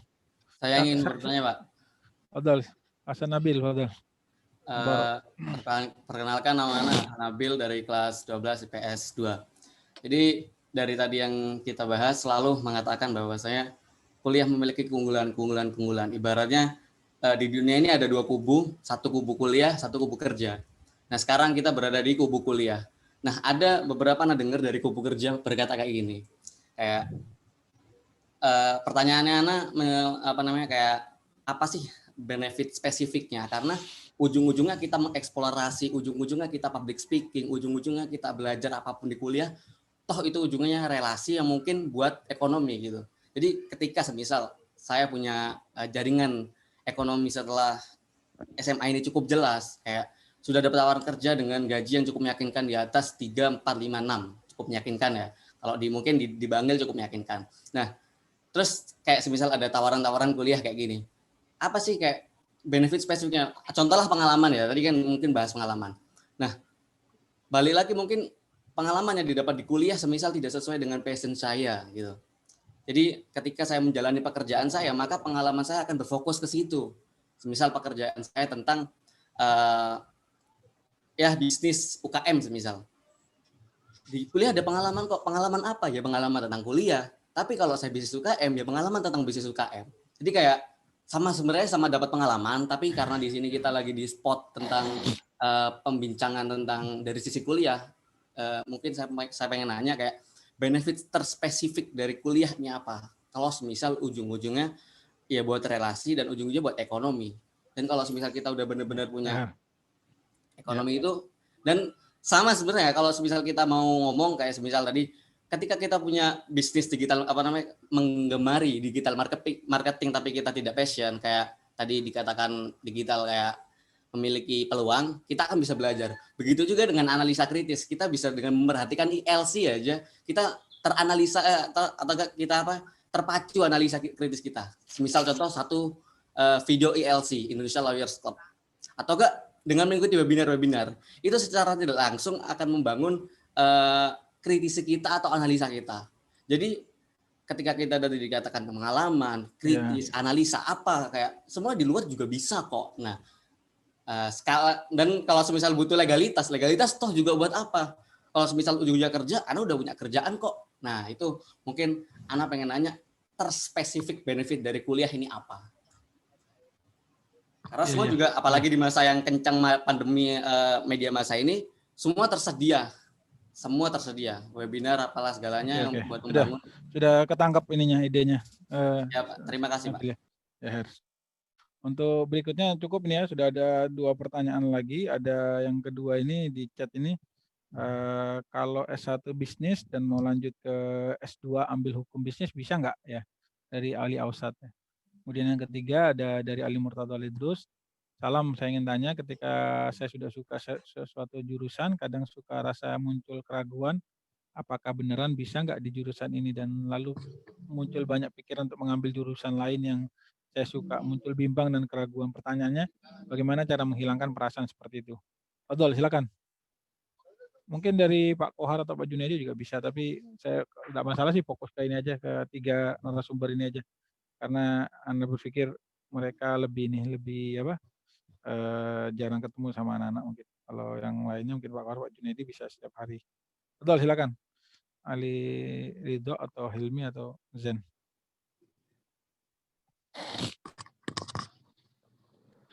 Kita sebelum jam 11 selesai insya Allah.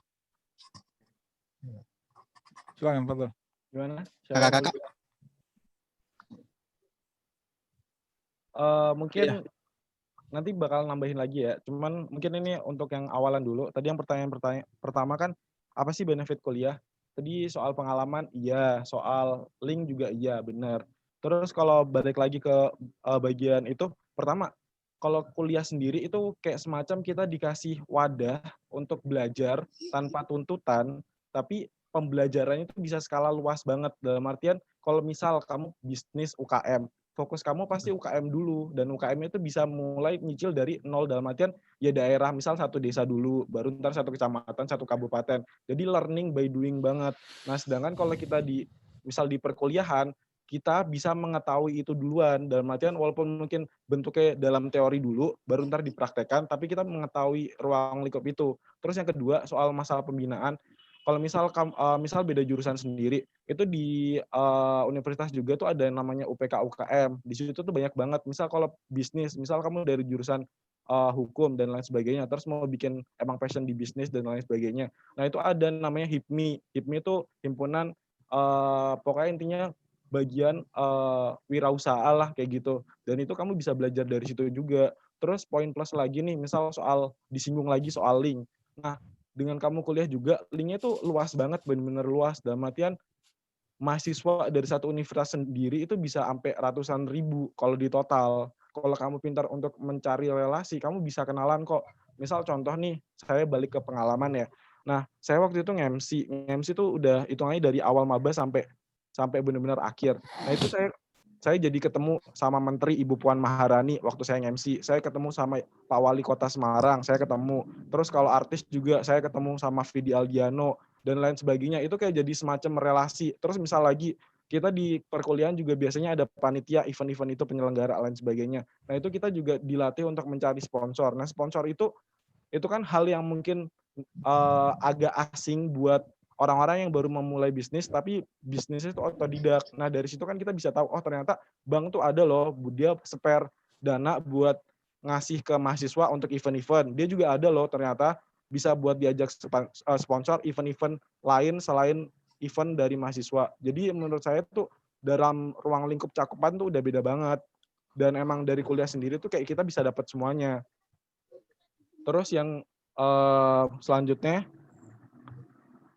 soal legalitas. Kalau menurut saya legalitas itu penting banget. Kamu misal nih daftar secara umum ya, misal kamu daftar pekerjaan di perusahaan multinasional. Misal kalau di saya biasanya kan daftar bank, entah bank BNI, Mandiri, dan lain sebagainya. Kalau misal kamu ngerasa mampu, oh aku bisa belajar kok akuntansi segala macam bla bla bla, emang dari webinar lalala segala macam.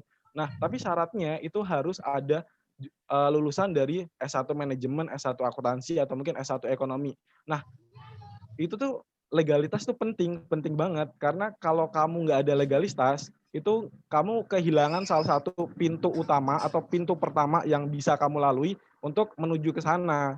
Walaupun mungkin itu dibilang, oh itu formalitas, tapi tanpa formalitas itu kamu nggak bakal bisa masuk dengan tanpa legalitas itu, kecuali kalau jalur dalam. Nah, jalur dalam sendiri itu insya Allah setahu saya, sejauh saya apply kerja, perusahaan yang skalanya udah sangat besar dan kamu apply di posisi yang tinggi, namanya pakai jalur dalam segala macam itu udah susah. Jadi emang murni pure perlu namanya legalitas dan kecocokan dari kualifikasi yang diminta.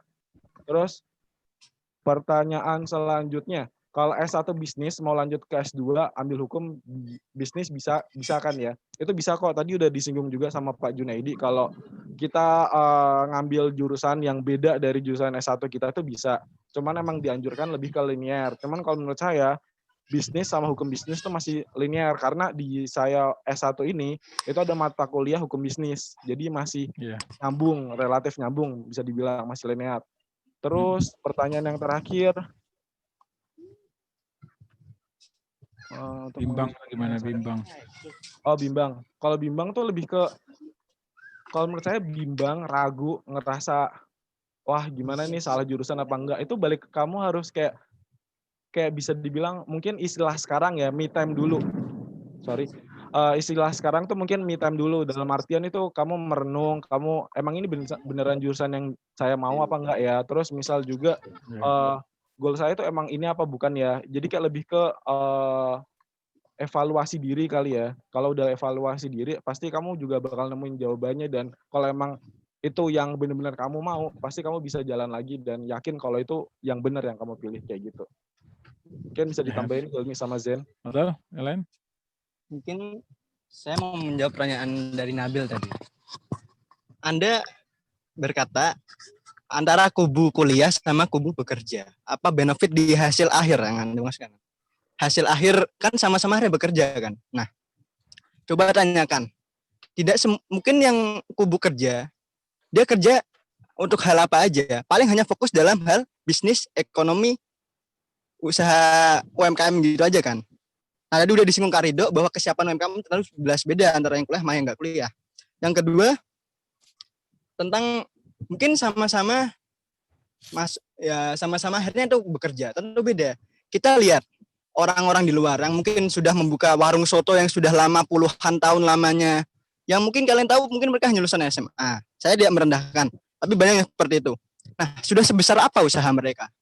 Mungkin kalian juga tanyakan kepada senior-senior kalian yang terdahulu yang sudah bekerja, yang langsung bekerja tanpa kuliah, sudah sebesar apa usaha mereka gitu. Sudah berapa omset penjualan mereka selama 1 bulannya. Nah, kalau kita berbicara masalah benefit kuliah di hasil akhir dalam hal bisnis ternyata yang saya dalami, banyak benefit di hasil akhir nanti. Misal, kita sama-sama membuka roti bakar, kaki 5 di pinggir jalan. Mungkin lihat yang di pinggir jalan rame langganan masyarakat setempat. Tapi kenapa bisnisnya begitu-begitu aja selama puluhan tahun? Tidak ada prospek pengembangan yang lebih besar. Karena apa? Tidak ada orientasi yang lebih dari situ.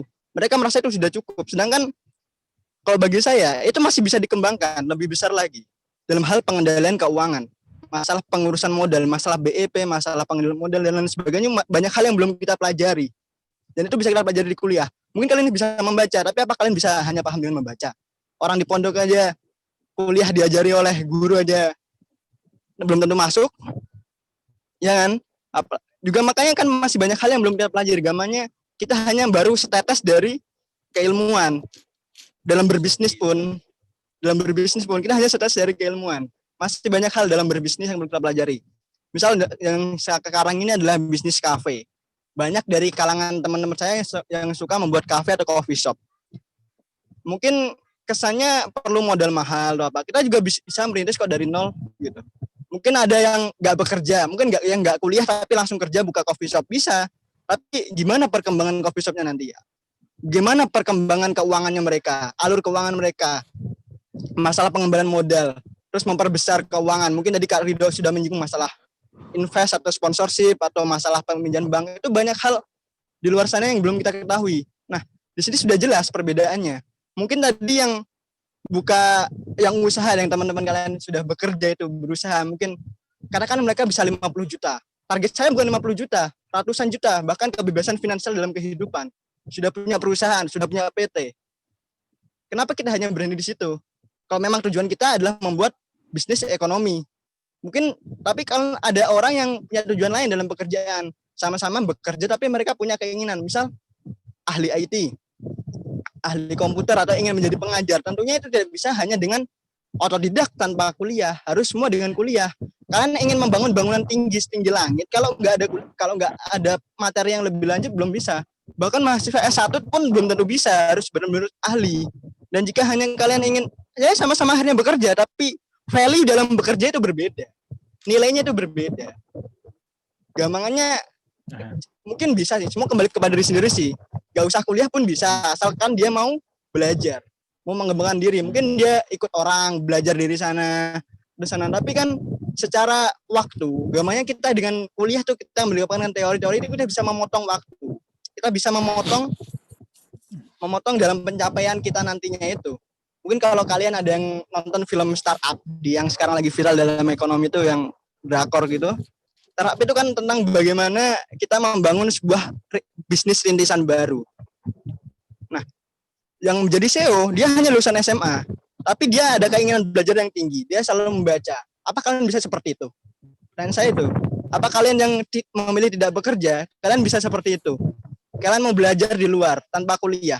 Bahkan yang kita punya kesempatan buat sekolah, karena banyak orang yang tidak punya kesempatan buat sekolah, buat kuliah, kita punya kesempatan. Kadang kita menyanyikan apa yang kita dapatkan. Kita mendapat materi tapi kita tidak menerima. Nah, apalagi kalau kalian tidak punya kesempatan itu, kalian tidak kuliah, kalian tidak sekolah, kalian harus belajar sendiri. Gimana? Apakah kalian bisa seperti itu? Itu pertanyaannya. Nah, tentunya itu akan mempengaruhi hasil akhir kalian meskipun sama-sama bekerja nantinya. Terima kasih. Betul, Junaidi. Bang Hilmi terakhir mungkin. Oh iya. Saya ingin menambahkan ya untuk yang pertanyaan pertama, yang pertanyaan Nabil yang mengenai tentang keuntungan spesifik ketika kita kuliah. Yang pertama yang sudah disampaikan Bang Ridho tadi, linknya itu sangat luas. Itu kelebihannya daripada kita nggak kuliah itu linknya dari seluruh Indonesia ketika kita kuliah karena berasal dari mana-mana. Dan yang kedua itu adalah tempat mencoba dan nggak takut gagal, bukan nggak takut, tapi tempat mencoba ya, mencoba sebanyak-banyaknya, gagal pun nggak apa-apa ketika kuliah, karena kita selama menjadi mahasiswa kegagalan itu biasa. Tapi ketika gimana ya, contohnya misalkan ketika kita mau fokus di bidang riset penelitian atau membuat alat, itu ada suatu wadah untuk kita bisa mengajukan dana, bisa sampai ratusan juta untuk kita membuat alat, untuk kita penelitian tentang alat tersebut. Nanti jadi pengalaman kita langsung bisa mengelola uang 100 juta untuk membuat alat sehingga bisa jadi alatnya. Itu pengalaman yang kita dapatkan ketika kuliah, dan kita bisa gitu mengajukan uang sebanyak itu untuk sesuatu yang kita lakukan. Itu ada banyak kompetisi-kompetisi di luar. Terus untuk masalah bisnis, kita bisa mencoba ada namanya kompetisi bisnis mahasiswa Indonesia ataupun kompetisi-kompetisi yang lain yang saya yakin hampir seluruh mahasiswa di Indonesia boleh ikut. Itu dananya bisa 100 juta. Bisa 50 sampai 100 juta. Itu kita benar-benar bisa mencoba, kita benar-benar bisa melakukan secara langsung. Walaupun kita gagal, itu merupakan suatu pengalaman yang sangat berharga ketika kita kuliah. Dan ini tidak kita dapatkan ketika kita tidak kuliah. Misalkan ketika kamu kuliah, bagaimana kamu cara mendapatkan modal 50 juta terlebih dahulu. Tapi itu bisa didapatkan ketika kuliah. Terus yang ketiga, di kuliah itu ada banyak mentorship. ketika kita mau misalkan mau belajar bisnis, di situ biasanya di perguruan tinggi sudah banyak mentor-mentor yang sudah disediakan, yang sudah memiliki bahkan puluhan perusahaan yang sudah siap menjadi mentor kalian ketika kalian tertarik di dunia bisnis. Itu sangat mungkin sangat bisa dimanfaatkan ketika kuliah. Itu adalah suatu wadah yang mungkin kalian tidak bisa dapatkan ketika kalian tidak kuliah, hanya kerja di fokus lingkungan yang kalian dapatkan. Banyak sekali mentor-mentor seperti itu yang disediakan. Kemudian selanjutnya adalah itu, yang terakhir adalah legalitas dan sertifikasi. Itu merupakan gerbang, walaupun formalitas itu adalah gerbang yang harus dilalui. Gitu Subil kalau mungkin Kasiron, buat yang belum nanti kalau yang belum ini mungkin bisa nanti komunikasi langsung dengan mereka. Jadi kalau yang minta nomornya nanti bisa hubungi saya atau Pak Wisnu untuk bisa komunikasi sama mereka. Jadi kalau yang masuk Undip itu ada Kak Ridho sudah buka jalan, dia di Undip. Sudah ada Mustafa Zahir, ada Ali Zainal Abidin, ITS juga itu kalau nggak salah juga mulai lama, ada Muhyiddin, sudah mulai banyak di ITS. Jadi bisa komunikasi. Di Jogja juga banyak, di Malang juga banyak, di Jember juga banyak, di Jakarta juga banyak link-link dari mereka.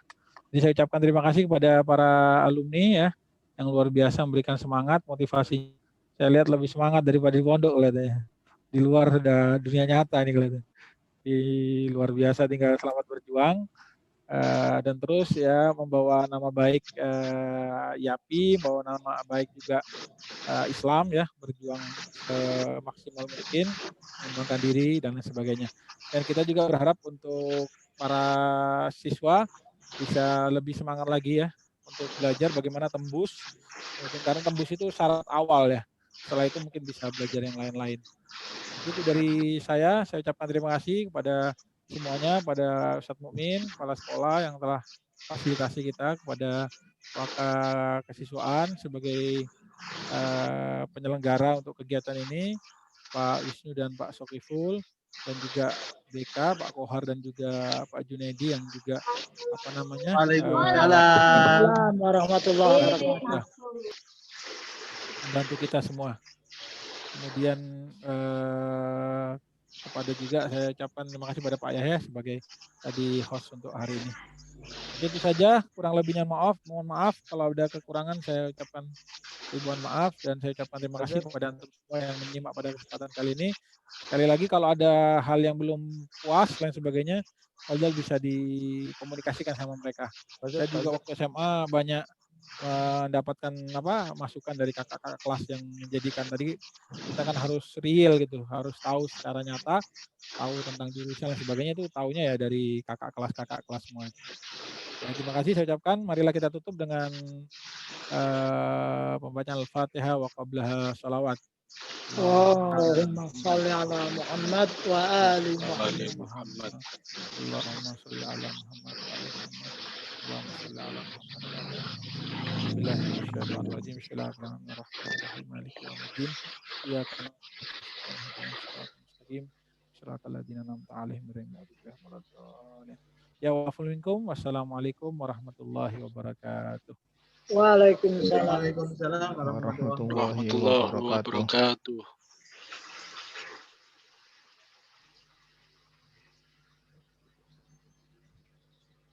Syukron.